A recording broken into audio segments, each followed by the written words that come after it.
athlete is a powerhouse in 3000 meters steeplechase. Thank you all for tuning in. He is a three-time world championship medalist, gold medalist, six-time world record holder, first man ever to run a 3000 meters steeplechase in under 8 minutes. He is an Olympic medalist all the way from Eldoret, the city of champions, Mr. Moses Kiptanui. Good evening, sir. Good evening. How are you? Fine, thank you. How are you, sir? I'm doing great. Thank you for having me. Thank you very much. It's a great pride and privilege that you're addressing the athletes in India for the first time. And I'm very happy that you made the time for coming here all the way. I know that you've not had your lunch, but it's really nice of you to interact with us today. Thank you. Thank you. After this, I will have my lunch. Don't worry. Okay, Business. fine. Thank you very much. We have got people coming in and saying hello. We got Mr. Simon D'Souza, who is all the way from Bombay. He is actually an athlete who was running the 400 meters, 800 meters, and he was a national champion, and he was also a coach. And he's saying us hello. We have got one more doctor from Pune, the west of India, Dr. Sandeep, who is also listening to you. He is the creator of Hill Half Marathon, which has got a Guinness Book of World Record for the largest participation, in a Hill Half Marathon. So he is also tuning in, and they have all conveyed their hellos. So we've got a lot of people from different parts of India. As you know, India is quite big, so north, west, east, and south, and we got people coming in and saying their hellos. So I was just going through all the interviews of you and reading a lot about you, but I've not found much about your childhood. The starting point of your life is when you joined the army, but I just wanted to get some insight about your childhood. Where are you from, and how was it? How was the childhood? Thank you so much. I was born in northern part of Eldoret. That is around 100 kilometers from Eldoret town. That is where I grew up. That is where I went to school. And in my high school, I went to Marakwet High School. It's just between my home and Eldoret. It's around 50 kilometers from here. My childhood was just like any other normal life. Nothing to do with athletics. The only game I used to do was playing soccer.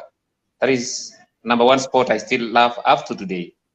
So that is how I grew up. Anything to do with athletics, it started later after my high school. But before then, football, taking care of cows, running around with sheep, normal life, normal African kind of living. Okay. So if you can just give us an insight about the African kind of living, what time you used to get up, and how your day used to be.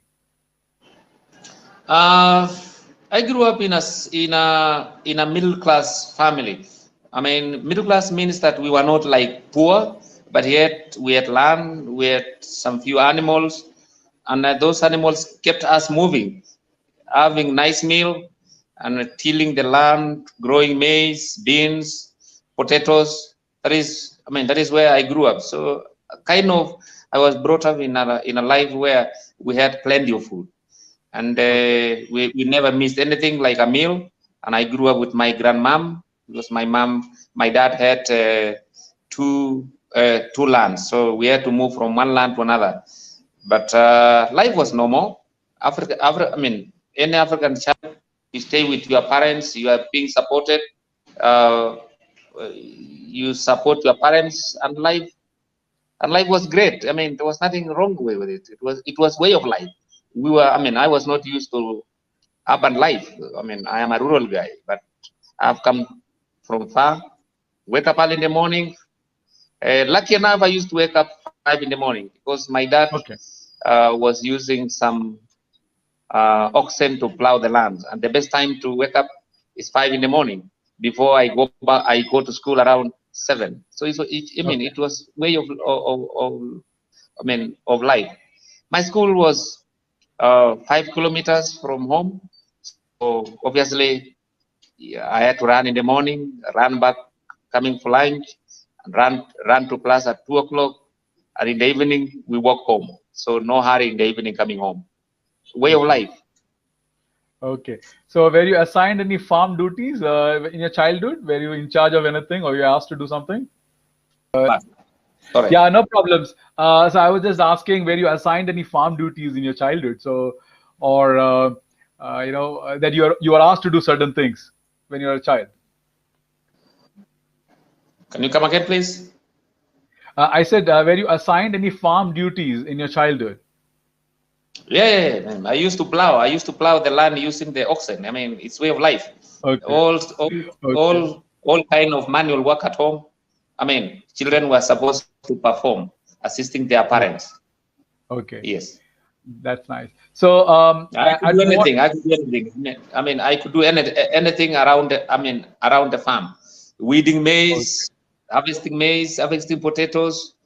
We ate also pyrethrum. We had to pick pyrethrum and make just no more work assisting my parents. Okay, that's why I think it's got converted into your new life after being an athlete. Also, you are still having a farm. You have a dairy farm, and you're doing also some farming around, right? Yes, I have passion in dairy, and I've been doing it. I've been doing it for many years now, and I enjoy doing it. Not because I'm making a lot of money, but it's because it's passion. You know, I love animals, and when I see an animal producing good milk, when I go and see them, I feel happy. I'm in the right place. Okay, good. So when did your athletics journey start? If you can just tell us a bit about your athletics journey, it will be nice. When I joined Form 1, that was way back in 1983. Form 1, we were forced to run. Okay. And during those years, Form 1 used to be pushed to do some sports, especially running. I didn't enjoy the running, but because it was a must that I must do, I did only for 1 year. Then from Form 2 to Form 4, I didn't do any running at all. I was playing football. I was playing soccer. Okay. Then after my high school, I got an opportunity to teach a primary school for 3 months. Okay. Before then, I realized that teaching was not my profession. I left it, and I felt it's good for me to move away from home. So I had to move from my rural home to move to Nakuru. That is when I started meeting some athletes who are coming from European countries with very nice tracksuit. They used to look nice actually, and I was attracted to that. Okay. Then I felt I should be joining them. Then I was recruited in the army. After 1 year in the army, then I started training. So my first training was very painful. I was training with elite athletes who had represented Kenya in some races like Commonwealth Games, Olympic Games, and World Championships. But for me, I had that passion because my cousin, the late Richard Chedimo and Ismail Kirui, are my cousin brothers. And I felt if they can do it, I can also do it. That is what really motivated me to train hard with them. Wonderful. And so it's amazing that within that 2 years of training, you represented Kenya in the Junior World cross-country championships and won it. It took me only 1 year to represent Kenya in the World Junior Championship in Bulgaria. Only 1 year. Okay. And during those years, it was funny. I mean, you're only given a passport after trial. Then my first trip actually was during the World Junior Championship. Then I saw the importance of being an athlete, and I've never turned back from then. It was a nice trip. First time to be in a plane. First time it was long though, flying all the way to London, then again all the way to to Bulgaria. I mean, around 16 hours. So it was a little bit difficult for me, but Okay. I really enjoyed it. My legs really got swollen, but I had enough time to recover. Okay. But that was the first time I say this is my sport. Okay. So at that time, who were the people who were traveling with you? Maybe because you would have had you were traveling for the first time, but others were also who would have traveled with you. Maybe would have been traveling for the second or third time. So were there any friends who looked after you because you were traveling for the first time? We had the Kenyan officials who were taking care of us, but majority of us were young athletes who were going for the world championship. One of them was Jonah Birir, Matthew Birir, who came later and won 3,000 steeplechase in 1992. Those were in my Richard Chilimo, Ismail Yeah. Kirui. Yeah, those were the people we started together. And though they had traveled, I mean, earlier than me, but for me it was my first time. Okay. You come from a place which is the House of Champions. A lot of documentaries, a lot of videos, a lot of articles written about your place. So tell us a bit about your place and why is it called as the House of Champions or the Home of Champions? All of us actually were not born in Eldoret town, this town of champion. We came and lived in Eldoret town, but athletes come from Kapsabet, which is around 40 kilometers from here. Some come from Iten, around 45 kilometers from here. Then some come from Trans Nzoia, come from Elgeyo Marakwet. So all of us, when we became successful, we had to move from rural to urban town. This is Eldoret. Okay. But still, we moved to Eldoret because the people who train are many within the town. So we could assist each other in terms of training because we don't have enough coaches, but experienced athletes tend to assist the young one as their coaches. That is one of the reasons why all of us live within this environment. And then again, medical facilities are near. Schools are good schools are within the urban area. Then good infrastructure in terms of stadium and also security. If you run early in the morning, we have the numbers, so security is guaranteed. So that is the reason why we had to move from different towns to come to this big town of Eldoret. That's why it's called the town of champions, the city of champions. But Iten, Kapsabet, is still a home of champions. Okay. That's nice. So have you had a chance of meeting Brother Kong? Oh, many times. Okay, so tell us a bit about him. It's like quite a fascinating person to listen to. Since you've interacted with him, can you just tell us a bit about your interactions? You mean between me and Brother Colum? Yeah. Yeah. Brother Colum used to teach in St. Patrick's High School, and I was in Marakwet High School. So Okay. some few distance. So we were like competing between like who went to Marakwet, who went to St. Patrick. So he's a nice guy. He's a very good coach. He has come a long way. Though he came in Kenya when he didn't know much about athletics, but with staying in Kenya, staying with athletes, is more than a full-time coach, and now also motivates young people to participate in sports. So he has encouraged many young people to pursue their career in terms of education and also in sport. So he's a wonderful guy. People who have passed through, through his training have succeeded and they have gone far in terms of athletics. Thank you for that. When it comes to coaches, you were a self-coached person. You never had a coach. So tell us about with never had a coach, but the success rate has been tremendous for you. So tell us about how did you learn about about training and how did you train yourself to become such a great champion? I had coach for only 1 year. I didn't like the idea. I wanted to listen to my own body, and I had to read. I had to go through painful process in terms of getting a lot of information in the in sports magazine and books. So at least I could know what I will know what really my body requires. I had coached for 1 year, but I was not comfortable. Things Okay. were getting harsh for me in terms of being pushed, doing distance that I was not comfortable with. It's like I didn't like the idea of being forced, even if your body does not allow.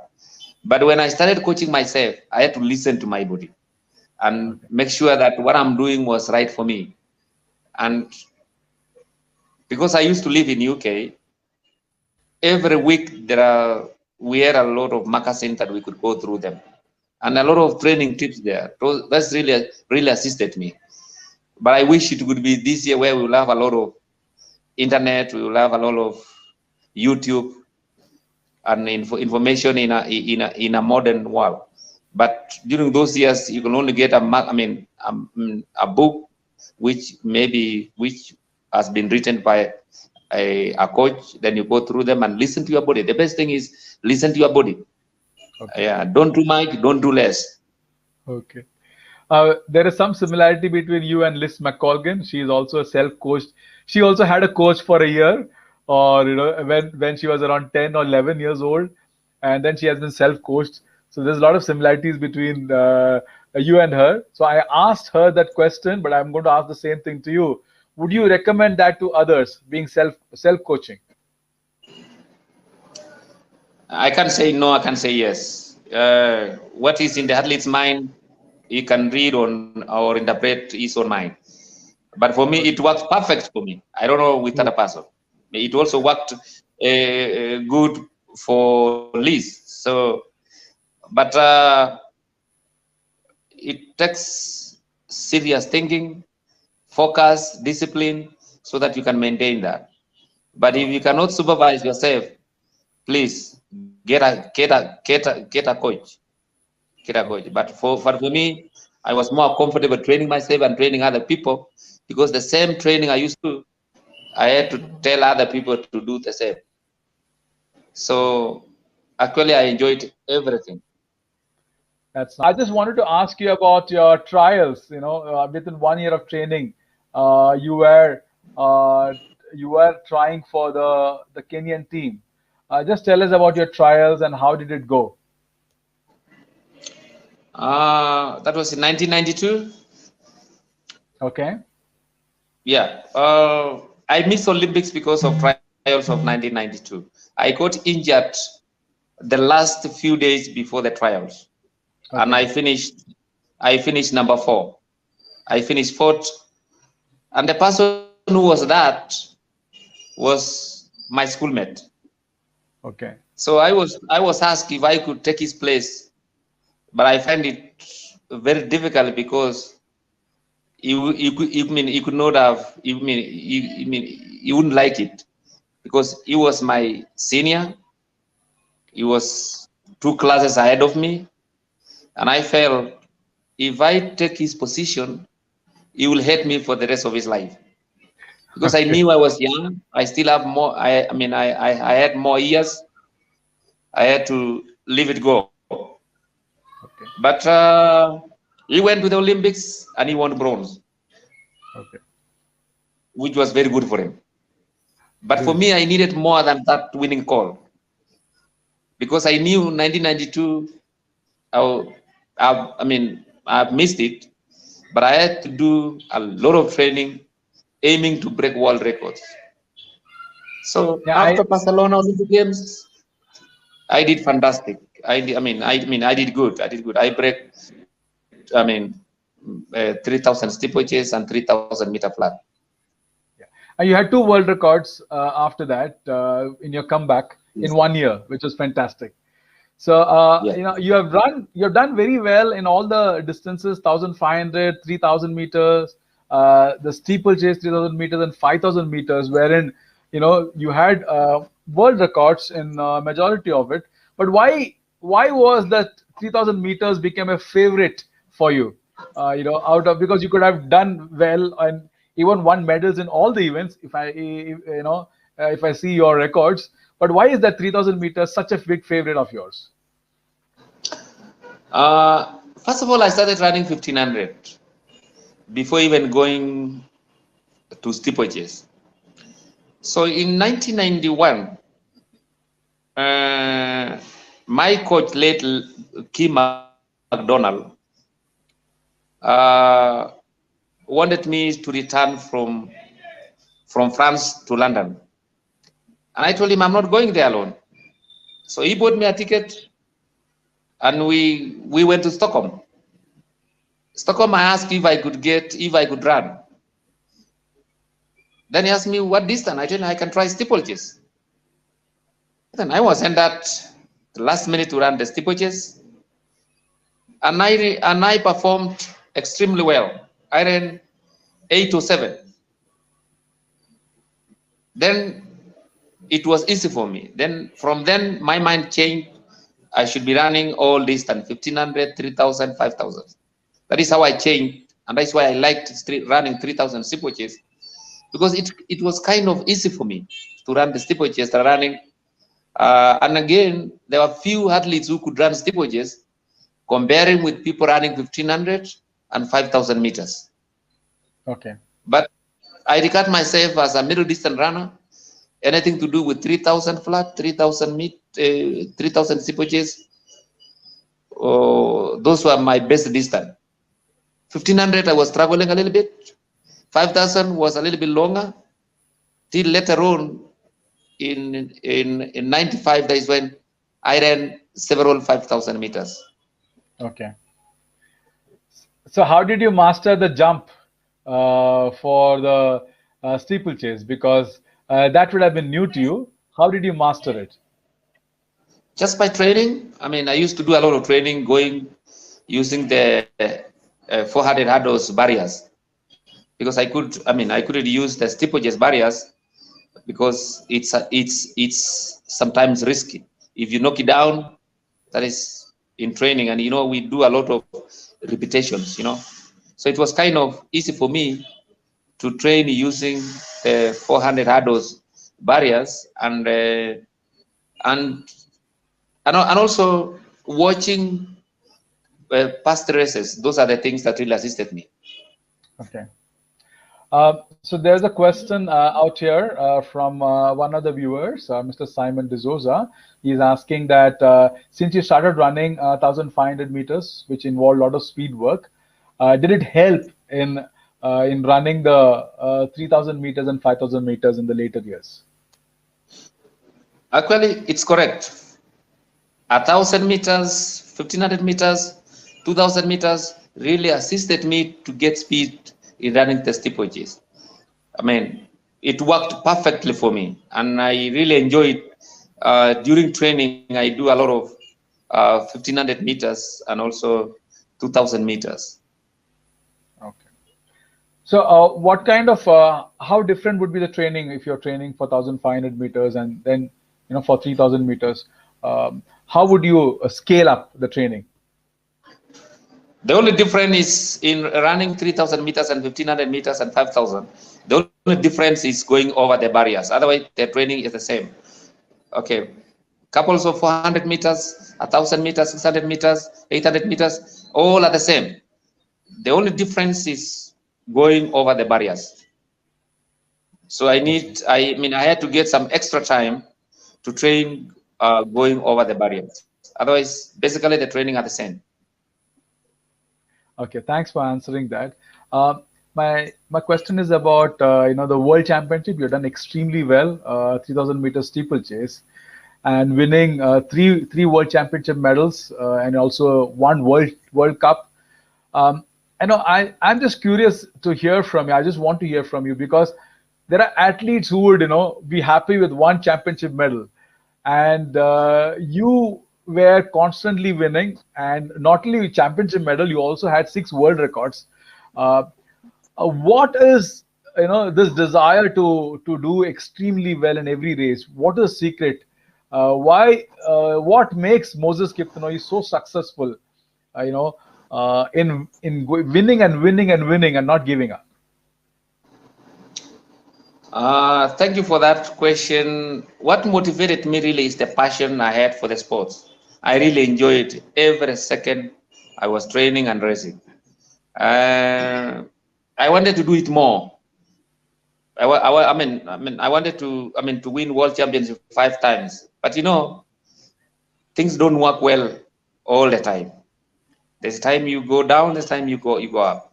I would have loved if I could have done it several times.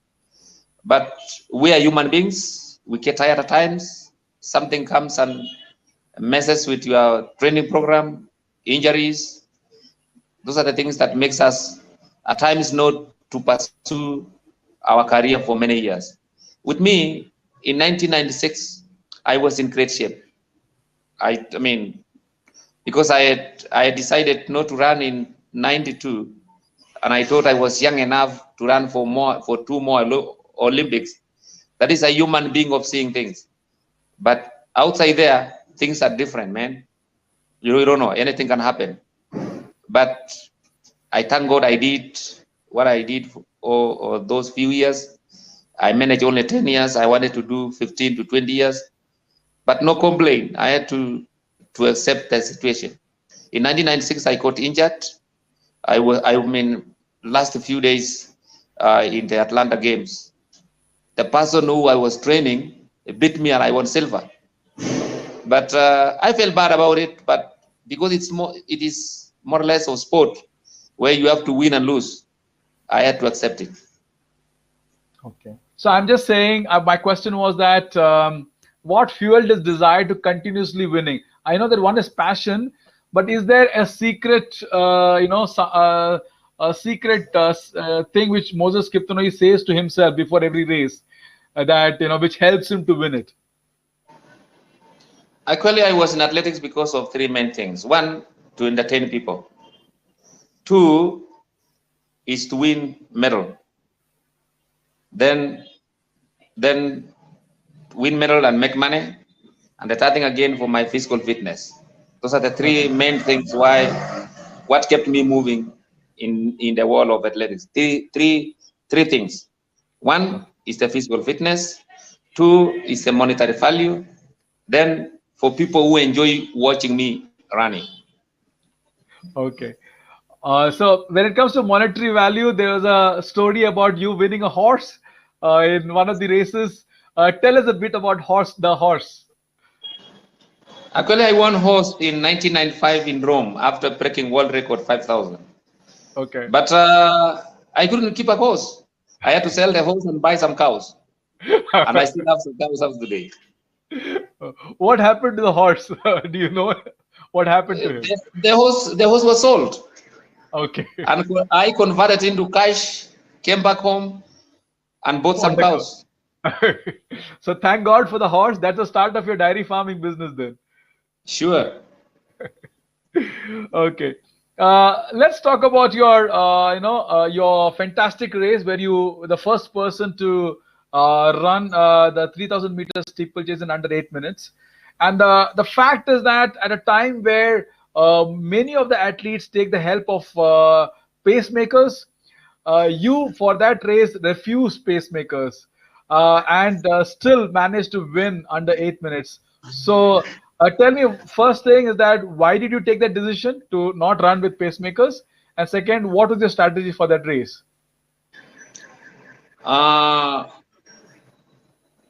For sure, I can say running steeplechase with pacemakers, I wasn't comfortable. I wanted to see the barriers clear ahead of me so that I could approach the barriers well without anything shielding me from seeing it very clear. So I really enjoyed running steeplechase. Even if I had a pacemakers in other races, at least I could be either a little bit outside so that I could see, I could have a good view onto the barriers. Okay. But running 8 minutes, it's something that I used to. I was looking forward for it since '92. It's only happened in '95, and I wanted to do it again. But thank God, I managed when I was in good shape. Okay. So, was there any strategy for that race? Which you thought, okay, fine, that which would have helped you, or because I saw that you were actually the in the top 3 when you were running it, and then you suddenly increased your pace. So, but any strategy before the race you would think, which would help you? I could have done really better. I could have lowered that record even like 10 seconds. I mean, but because the field was not strong like me, I was the only person who was strong. The competition was not tough. Many people could not have run sub 8 minutes during those years. But if the strategy for me was just to go under 8 minutes, and that was it. Okay. So the current world record is at 7:53, 0.63. Do you think this could be bettered? For sure, I know it will go under. Somebody can still go under that. It's still possible. It's not far to reach. But with today's technology, which I'm not supporting at all, the lesser light, they can still do even 20 seconds ahead of that. But if we do it the old way, I know it's kind of hard. Okay. So you said you were in a best shape, and so I got a comment out here is that when you actually ran the sub 8 minute, the commentator was the legendary Steve Ovett, and so one of our viewers is saying that. So as Steve Ovett said, this is the most incredible thing he's ever seen in his life, and I could, I was going through the video, and that was the comment he had made at that time. So what, in your opinion, would be the best time which could never be beaten in a 3,000 meter steeplechase? Can you come again? I didn't get that. I said, what, in your opinion, would be a time which would be most difficult to beat? You mean time in steeplechase? Yeah. 750. 750. Okay. Yeah, 750. I know it will take a while, but and most Kenyans, they would have done better, but most of them are running to marathon, so they will not get good time to prepare and at least run for 2-3 years. Most of them are running to road races and marathon. They feel that is where there is good money. Okay. Any reason you never ran it? Actually, I would have loved to do it after my 10th year in running, but bad luck, I ruptured my Achilles, and that was the end of my career. You never tried it during training also to run a marathon? Never. Even have a marathon, never tried. Okay. You also held the world record for 5,000 meters, and you were doing extremely well. Any reason why you did not pursue that, consistently? As I had mentioned earlier, we had so many people doing 5,000, 1,500. There are only very few people doing steeplechase. And I used to make good money in steeplechase than even running the other distance. So yeah, I had to choose where to make good money. And why run? And why run for so long, right? When you get good money in the steeplechase. Yeah. And also the distance. 3,000 is not like 5,000. Less by 2 kilometers. So I really enjoyed doing a shorter distance. Okay, that's nice. So, and it also said that luck plays a lot of factor in winning the Olympics. Tell us a bit about the journey. I know that you were not physically not very well during that time. Tell us about that race where you won the silver medal? I had mentioned earlier on that in Atlanta I didn't perform really well because I was sick, and I didn't realize I was sick till when I came home after the Olympics. I went to Okay. the doctor, took some tests, and I was told I had brucella, which is brucellosis. There is a disease, there is a bacteria we get from from cows through milk or meat, and it was not life threatening. It was something that it was in my system, but I didn't realize that. So that is really what caused me not to have won the Olympic gold. But all in all, things are not straight all the time. Yeah, I mean, it is said that even if you catch a cold, that can affect your performance at the Olympics because Yeah. you can't take a cold medicine, right? Because it might contain something which is not allowed. So, But but but you can take it, but it's good to declare. There's nothing. If there's a reason why why you took it, then declare. What is wrong of declaring it? okay, that's nice. Let's talk about Kenya. And I know that I read a comment about yours saying that what Kenya has achieved in athletics is tremendous, and most of the athletes they come with almost zero facilities, in the initial stages of their journey. Tell us the reason why Kenya has got so much talent, and why such great athletes come from Kenya. One of the reasons why we're really talented is because of our history. We have been doing very well from 1950s, especially in Kalenjin tribe. We have been doing extremely well. So that might have also triggered that it is our game. So everybody takes it very serious. And also maybe the climatical condition we have within the North Rift, that also may also contribute. Facilities, we don't have good facilities for sure. But that cannot stop us from really performing extremely well.